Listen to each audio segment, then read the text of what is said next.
Hello, good morning. देखिए, आज हम लोग पढ़ेंगे स्मॉल इंटेस्टाइन के बारे में। कल हमने क्या क्या पढ़ा था? कल हमने बेसिकली पढ़ा था आपका स्टोमक से रिलेटेड। ठीक है, स्टोमक के पार्ट्स देखे थे। स्टोमक के 4 पार्ट होते हैं, कार्डिक, फंडस, फैलोरस, बॉडी। ठीक है, ये डायग्राम है। उसके बाद हमने पढ़ा था कि वॉल ऑफ स्टोमक क्या सिक्रीट करती है। तो वॉल ऑफ स्टोमक हमारी सिक्रीट करती है HCl को, एंजाइम पेप्सिन को और म्यूकस को। म्यूकस सिक्रीट होता है वॉल ऑफ स्टोमक से। क्यों होता है?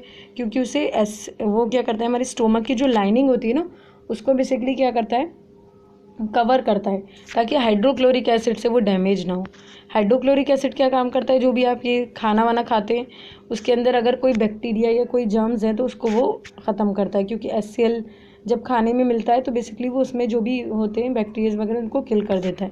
ठीक है, और जो एसिडिक मीडियम प्रोवाइड करता है, क्योंकि जो गैस्ट्रिक एंजाइम्स हैं उनको काम करने के लिए हमेशा क्या चाहिए, एसिडिक मीडियम चाहिए होता है। ठीक है, जो एंजाइम पेप्सिन होता है वो क्या करता है, स्टोमक में पार्शियल डाइजेशन करता है। ठीक है, प्रोटीन को मैंने ये क्यों रिवीजन कराया, बिकॉज ये तीनों बहुत इंपॉर्टेंट है और इससे रिलेटेड क्वेश्चन आते हैं। चलिए, तो आज हम अपने स्मॉल इंटेस्टाइन से के बारे में स्टडी करते हैं। स्मॉल इंटेस्टाइन जो होती है वो बेसिकली 3 पार्ट में डिवाइड है। ठीक है, ड्यूडनम। ड्यूडनम जो पार्ट होता है वो आपका C शेप होता है। कैसा होता है? वो अल्फ़ाबेट C की तरह नज़र आता है और स्टोमक से जुड़ा होता है। ये देख रहे हैं आप डायग्राम्स में, ये ऐसे करके होता है। यहाँ पे आपका स्टोमक होता है तो यहाँ से ये जुड़ा होता है ड्यूडनम। ठीक है, ये C शेप नज़र आता है। उसके बाद ये जो पार्ट है इसका बीच का वो पार्ट होता है, मिडिल जो बीच में होता है वो मिडिल होता है, वो जेजनम होता है। और इलियम जो होता है ना, इलियम वो पार्ट होता है जहाँ पर आपका स्मॉल इंटेस्टाइन किससे कनेक्ट होगी, लार्ज इंटेस्टाइन से कनेक्ट होती है। ठीक है, ये पार्ट है लार्ज इंटेस्टाइन से कनेक्ट होती है। तो ड्यूडनम जो हो गया वो बेसिकली स्टोमक से अटैच होता है और C शेप होता है। जेजनम बीच का मिडिल पार्ट होता है और इलियम वो वाला पार्ट होता है जहाँ पे स्मॉल इंटेस्टाइन कहाँ कनेक्ट होती है, लार्ज इंटेस्टाइन से। ठीक है, जहाँ स्मॉल इंटेस्टाइन ओपन होती है कहाँ पे, लार्ज इंटेस्टाइन में। ठीक है, चलिए देखते हैं। स्मॉल इंटेस्टाइन जो होती है वो कितनी लॉन्गेस्ट पार्ट होता है एलिमेंट्री कैनाल का, और 20 फीट लॉन्ग होती है ह्यूमन के अंदर। सोचिए कितनी बड़ी हो गई, 20 फीट लॉन्ग। मगर क्योंकि वो बहुत ही कॉइल्ड स्ट्रक्चर में होती है, इतनी सिकुड़ी होती है कि उसकी वजह से ये क्या होता है, इस तरह की नज़र आती है। ठीक है, it is highly coiled tube like structure. Small intestine is longer than the large intestine. देखिए, जो स्मॉल इंटेस्टाइन है उसको स्मॉल कहते ज़रूर है, मगर वो वो बेसिकली क्या होती है, लंबी होती है। किसके कंपैरेटिवली, लार्ज इंटेस्टाइन। उल्टा है यहाँ पे, स्मॉल इंटेस्टाइन लंबी होती है और लार्ज इंटेस्टाइन छोटी होती है। अच्छा, फ़र्क क्यों है? क्योंकि लार्ज इंटेस्टाइन जो होती है वो ब्रॉड होती है, उसका जो ल्यूमन होता है, जो उसके अंदर का बीच का पार्ट है बेसिकली वो चौड़ा होता है, यानी वो बेसिकली चौड़ी होती है। और जो स्मॉल इंटेस्टाइन होती है वो ब्रॉड कम होती है, मतलब वाइड कम होती है, इसलिए वो उसको क्या करते हैं, हम स्मॉल इंटेस्टाइन कहते हैं। यानी कि यहाँ पर जो इनको कहा गया है स्मॉल और लार्ज, वो इनकी लेंथ के बेसिस पे नहीं कहा गया है। क्यों? क्योंकि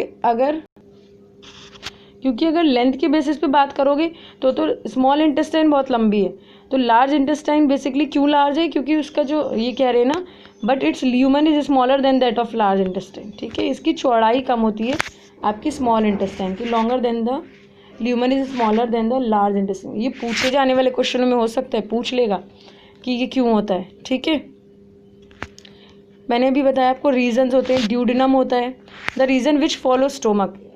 स्टोमक से जो लगा हुआ पार्ट होता है वो ड्यूडेनम होता है। जेजनम उसके ड्यूडेनम होता है। जेजनम जो होता है वो मिडिल पार्ट होता है।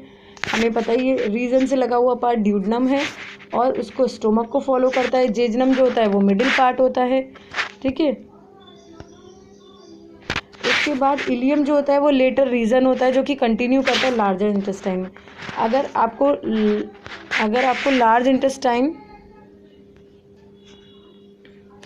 आपको लार्ज इंटेस्टाइन का बेसिकली क्या करना है, मतलब स्मॉल इंटेस्टाइन के पार्ट्स को समझना है, तो आप ऐसे समझिए। ड्यूडेनम जो होता है वो स्टोमक से लगा होता है। ठीक है, जेजनम बीच का होता है और लास्ट वाला इलियम होता है। इलियम लार्ज इंटेस्टाइन से लगा होगा, ड्यूडेनम आपका वो स्टोमक से लगा होगा, और जो बीच में बचा हो जेजनम वो उसका पार्ट हो गया। ठीक है, देखिए उसके बाद जो आपकी इंटरनल सरफेस, ये बहुत इंपॉर्टेंट है, पिछली बार के एग्ज़ाम में पूछा गया है। ठीक है, पिछली बार के एग्ज़ाम में से पूछा गया है, तो अच्छे से समझ लीजिए। जो इंटरनल सरफेस होती है स्मॉल इंटेस्टाइन की, वो फिंगर की तरह प्रोजेक्शन में होती है। ये फिंगर की तरह दिख रही है ना, ये एक फिंगर की तरह नज़र आ रही है, तो ये फिंगर लाइक प्रोजेक्शन होती है इंटेस्टाइन के अंदर। किसमें? स्मॉल इंटेस्टाइन के अंदर, उसकी अंदर की इंटरनल सरफेस पे हमें फिंगर लाइक प्रोजेक्शन दिखती है, जिसे हम विली कहते हैं। क्या कहते हैं? विली कहते हैं, ठीक है। और जो बेसिकली ये क्या करते हैं, इस विली के अंदर क्या होता है, ये कई सारे सेल से बनी होती है बेसिकली, और विली के अंदर एक कैपिलरी नेटवर्क होता है। क्या होता है? विली के अंदर आपको एक तरह का कैपिलरी नेटवर्क देखने को मिलता है। ये दिख रहा है आपको, ये रेड रेड जो ये पोर्शन दिख रहा है, पूरा जाल बना हुआ है इस तरह से, इस तरह से, इस तरह से। ये बेसिकली क्या है? आपका विली का पूरा कैपिलरी का नेटवर्क है। जो भी फूड हम जो भी फूड डाइजेस्ट होता है, ठीक है, तो उसको क्या करा जाता है, उसको बाद में इस छोटे छोटे फॉर्म में क्या करा जाता है, इसको ट्रांसफ़र किया जाता है इसके थ्रू, ठीक है। Internal surface of the small intestine folded into finger like projection called villi, ठीक है।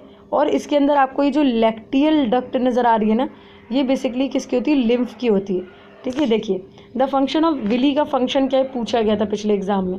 ये डायग्राम भी इम्पॉर्टेंट है, वो प्लस उसका फंक्शन तो मोस्ट इम्पॉर्टेंट है। Villi is to increase the surface area of the intestine. एक तो ये इन सरफेस एरिया को बढ़ा देता है। क्या कर देता है? क्या करता है? बढ़ा देता है, ठीक है, इंक्रीज़ कर देता है, ताकि ज़्यादा से ज़्यादा न्यूट्रिएंट और लिक्विड एब्जॉर्ब हो सके और उसे पास किया जा सके कहाँ पे? ब्लड के अंदर। क्योंकि देखिए ये जो आपको यहाँ पे इसमें कैपिलरी का नेटवर्क नज़र आ रहा है, तो ये किस चीज़ का है? ये बेसिकली ब्लड का है। तो ये जो भी आपका विली का जो भी मतलब जो भी इंटेस्टाइन के अंदर आपके न्यूट्रिएंट होंगे, लिक्विड होंगे, वो कहाँ जाएंगे? वो आपके बेसिकली कहाँ पास होंगे? वो आपके इस कैपिलरी नेटवर्क के पास होंगे और उसके थ्रू वो ब्लड के अंदर जाएंगे, ठीक है। याद रखिएगा, मोस्ट इंपॉर्टेंट है विली, भूलना नहीं है हमें।